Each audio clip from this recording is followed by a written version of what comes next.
If people don't know you, like, what are your politics? How should people be sort of thinking about your politics in the context of this conversation? I guess no one believes me, but that's okay.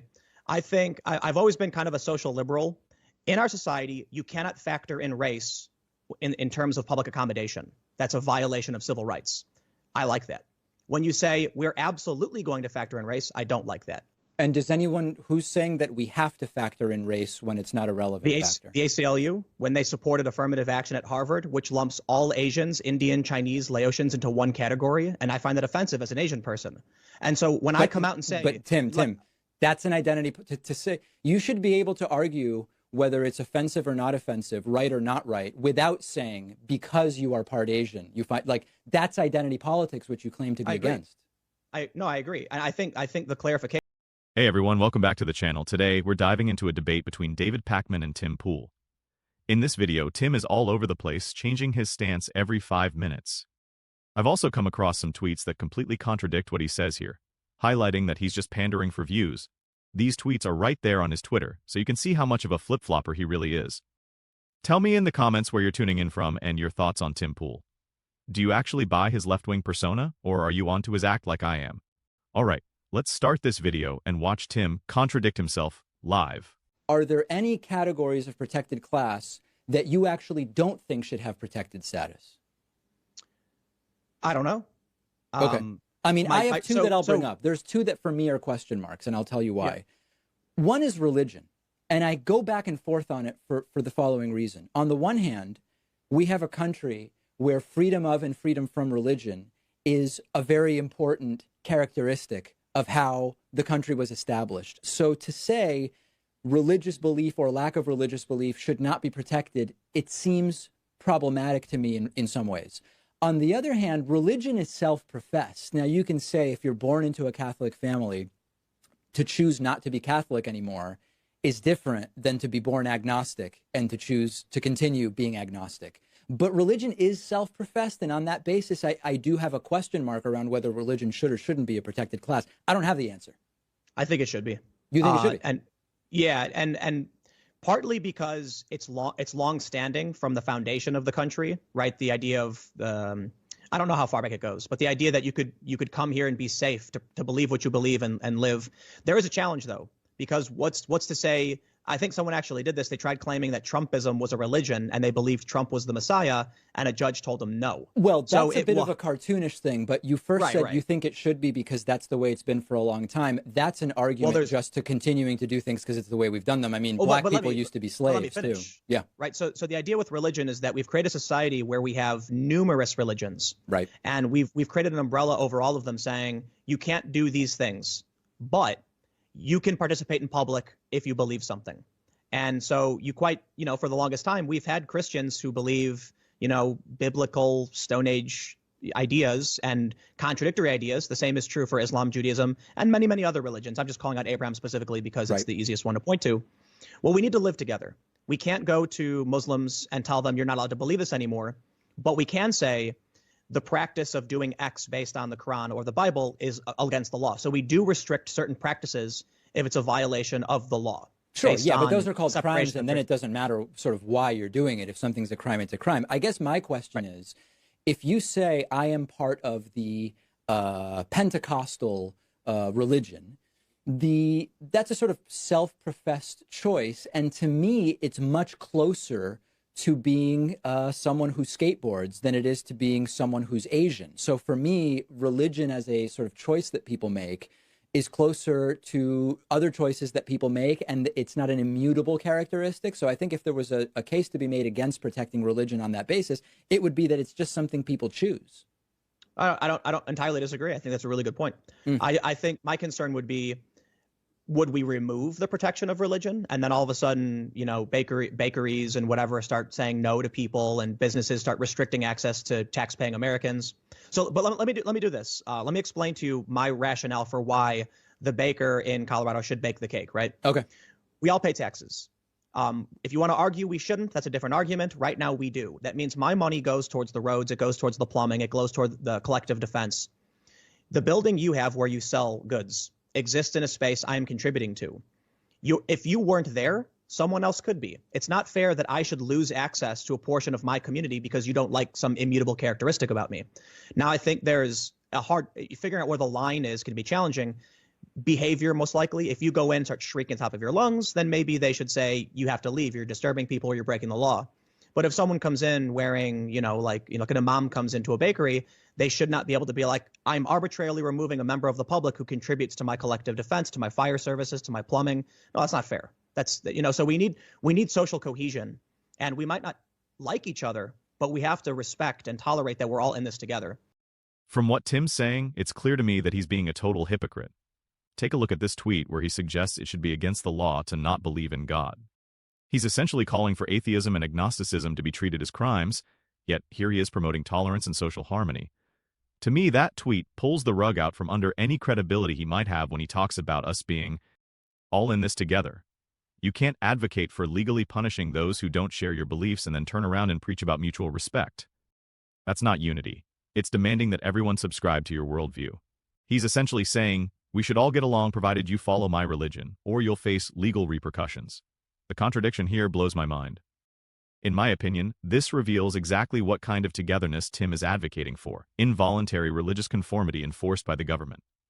That's not about acknowledging differences, it's about eradicating them through legislation. This is a textbook example of authoritarianism, disguising a desire to control people's beliefs as some grand appeal for unity. But that tweet really shows his version of tolerance. People must think just like him, or else. That's not about bringing folks together. It's about coercing them into alignment with the threat of legal action. Help us figure out where we might disagree. If people don't know you, like, what are your politics? How should people be sort of thinking about your politics in the context of this conversation? I guess no one believes me, but that's okay. I think I've always been kind of a social liberal.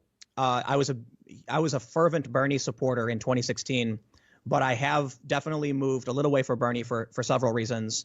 Right now, I am currently supporting and have donated to Tulsi Gabbard and Andrew Yang, but I am very, very anti-democratic establishment. Mm-hmm. And admittedly, I am not, like, when it comes to, I think for your audience, I've made maybe like 2 to 5% of my videos directly at Trump and about what Trump has done. Okay. I do regularly say bad things about Trump, but I think my focus is very much on what I see as the Democrats are moving in a dangerous direction.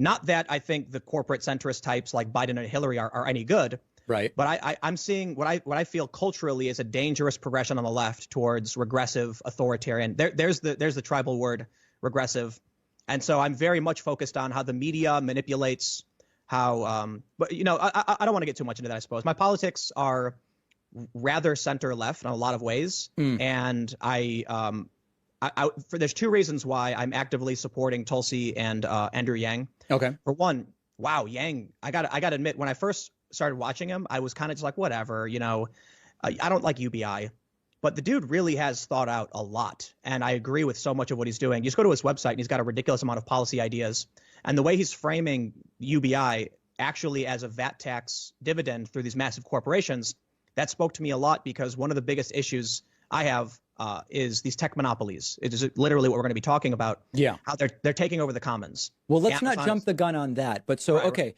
if my observation is that you're right. It seems about 2 to 5% of your channel is criticizing Trump. I just took a glance at it before we went live. 85% of it seems to be criticizing not just Democrats but the left. So I want to hear you defend your position that you are center left, because like if somebody looks at my channel, it's obvious that I'm on the left and I'm a progressive. If you look at just my last 10 videos, my last 20 videos, my last 100 videos, whatever. When I pulled up your channel, I see Republicans push laws to end censorship, pro-Republican story. Facebook's purge of the right has begun. Is that pro-Republican? I think it is. I mean, well, so let me get to that in a second. Let me explain. Yeah. So conservative news added to blacklist. Conservatives are the victims. Leftist activists, not establishment Dems, but leftist activists force MasterCard to vote on banning the far right. The far right is the victim. Antifa planned armed disruption of U.S. border. It's the left that's causing violent chaos at the border. Censorship backfires on far left. Of course, far left is not establishment Dems. Another hate crime hoax exposed. The hate crime, that's less politically, overtly political. Mueller report provides media, proves media is a fake news trash fire. Mostly a story being parroted by the right, although there are enclaves on the left that are saying that. So my view, Tim, is, and you know we've known each other for years, and this is not, this is just my assessment of what's on your channel, that about 85% of your content is going after the left. And I totally get criticizing the left from the left. Like, I do that as well. But the overall selection is selection of stories that to me seems as painting the right in a good light or as the victims, and choosing to go after relatively insignificant enclaves of the left. Tell me I'm wrong. Well, no, the way you see it is the way a lot of people see it. And I think you have your opinion, your view. I'll psychoanalyze myself for a second. And I think for me, I was kind of, growing up kind of ostracized by a lot of the establishment and main left, but more specifically, again, to psychoanalyze myself, I've gone through a period where all of the attacks I receive and everything that tries to ruin my life is coming from this one group of left-wing individuals for a specific purpose. So, Tim is over here whining about how all the attacks I get and the attempts to destroy my life are coming from this single group of left-leaning folks, and I'm checking out this tweet where he outright declared, "After we destroy the Canadian economy, their will to resist will erode. We will then march in unopposed and deliver Canada to its rightful place as a territory of the U.S. with no political representation." Excuse me, what? You're essentially discussing the systematic collapse of Canada's economy as a military tactic, followed by an unopposed takeover to make Canada a U.S. territory lacking any political rights. Dude, that's not political analysis. That's essentially outlining a plan to conquer and colonize an entire country. And then you act bewildered about why folks on the left are targeting you? I'd speculate it's because you're broadcasting imperialist takeover fantasies online. You're laying out a scenario involving economic sabotage and military invasion. What did you expect? Applause? But here's what really baffles me. This guy brazenly claims to be center-left while tweeting about dismantling neighboring democracies and depriving their citizens of representation. That's far from center-left. It's not even close to center-right.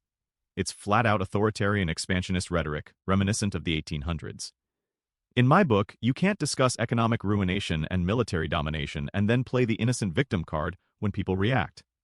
This isn't a minor political debate. You're literally detailing how to annex Canada, and you're surprised when the genuine left backs away from you. The disconnect is just unbelievable. You're tweeting about invading sovereign nations and turning them into territories, yet you still manage to perceive yourself as the victim here. Seriously, man, that's just embarrassing at this point. And that's naturally going to result in certain behaviors and certain focuses. So let's actually, I don't want to make it seem like a cop-out. I've been physically attacked by the left, not the right. People are right now taking a quote from Vox.com to make it seem like I am an anti-Semite so they can get me removed from my bank account and stuff. That's not coming from conservatives. It never has. That's fair. That's totally fair. But I guess what's important to me... I will go through these videos, though. I will. So forgive me. And I actually don't need you to do an accounting of each video. For me, it's more, if I look at your channel and 85% is criticisms that are what I would consider relatively niche in terms of their existence on the left. It doesn't strike me as someone whose priorities are center-left to say, here's what I think 85% of my channel should be. But here's the thing. Yeah. Tulsi Gabbard denounced identity politics outright with Michael Tracy. She said straight up, it's divisive, it's bad for us. Okay. Identitarianism is one of the biggest things that I have a problem with due to my family history being, I know it's kind of a meme, but mixed. And this comes from... When we look at affirmative action... But Tim, isn't that identity politics? You're saying your view on this is informed... You're against identity politics as informed by your identity. Yeah, it is what it is. I'll put it this way. I am not permitted the left nor the right allow me an identity. So what that does is it kind of ostracizes me. And what I find recluse... not recluse, but what I find safe harbor, I guess, is the fact that the U.S. actually had protections against discrimination based on race in these things. So for me, someone who's experienced it from both directions, I'm apprehensive towards either direction. When I have the left telling me I'm a white male and the right telling me I'm a mudblood, like I'm not going to be happy. Fine, but Tim, so I have the left saying I'm not Jewish, I'm white, and I have white privilege, and I have the right saying I'm not white, I'm Jewish, and Jews are a race that is really bad, and we should be really. So the fact that but that doesn't make me all of a sudden say I'm going to do 85% of my videos and criticize the left. You know what I mean? No, I think it's what you personally find important, right? If you watch any of my videos, like, so here's the thing. Yeah. Subject matter doesn't dictate politics, simply because you've got, who's, and again, it's my opinion, but Sure. when I say who's trying to remove people from the internet, it's not like Nancy Pelosi. It's a particular sect of a group of progressive, more far left individuals who's trying to get people removed from their banks, who's trying to get people banned, who's arguing in favor of regulation that restricts speech. It's not conservatives and it's not moderate Democrats. Okay, but a lot of your stories don't relate specifically to that issue. But let's not belabor it. I do find it sort of interesting, though, that in the same sentence that you said you're against identity politics and that's why you like Tulsi, you made an identity politics argument based on your identity, which strikes me as a contradiction of sorts. That was weird to me. There's the support of politics based on someone's identity and the support of opposition to that, right? I don't. And let me make clear, some identity politics are absolutely a good thing. It's identitarianism that's a bad thing. So maybe that's. So I tell people this: authority is a good thing. Like when a doctor tells you, "Hey, there's someone injured. Put your hand on the wound." That's true authority. You'll just do it. You know they're right. Okay. But authoritarianism is a really, really bad thing. So telling someone in our society you cannot factor in race in terms of public accommodation, that's a violation of civil rights. I like that. When you say we're absolutely going to factor in race, I don't like that. So it's nuanced, I guess, right? And does anyone who's saying that we have to factor in race when it's not a relevant factor? The ACLU, when they supported affirmative action at Harvard, which lumps all Asians, Indian, Chinese, Laotians into one category, and I find that offensive as an Asian person. And so when I come out and say, but Tim, that's an identity to say you should be able to argue whether it's offensive or not offensive, right or not right, without saying because you are part Asian, you find like that's identity politics, which you claim to be against. I agree. And I think the clarification then, I think what we're discovering here. Did you notice Pakman's expression? He's like, oh wow, he's actually conceding now. He might be thinking Tim isn't the sharpest tool in the shed. So Tim just went on this long tirade against identity politics. Yet now he's using his Asian background to argue that affirmative action is insulting to him as an Asian individual. When Pakman points this out, that's identity politics, which you oppose, Tim simply responds, I know, I agree. If you ask me, this is classic Tim Pool. He just completely undermined his whole stance against identity politics, got called out for it, and then agreed with his challenger. Seriously, do you even hear what you're saying, dude? Pakman's expression says it all. He's probably thinking, did this guy just wreck his own argument and then admit that he did? The cognitive dissonance is off the charts, and Tim can't even keep track of his positions from one moment to the next. Do you see what I mean about the inconsistency here? Tim's engaging in identity politics while claiming to oppose it, then agrees when this is pointed out. It's like watching someone stumble over their own argument as it happens. What's your take on this? Is this just arguing in bad faith, or does Tim genuinely not realize he's contradicting himself? I'm really curious if people think it's intentional or if he's just unaware. Let me know your thoughts in the comments.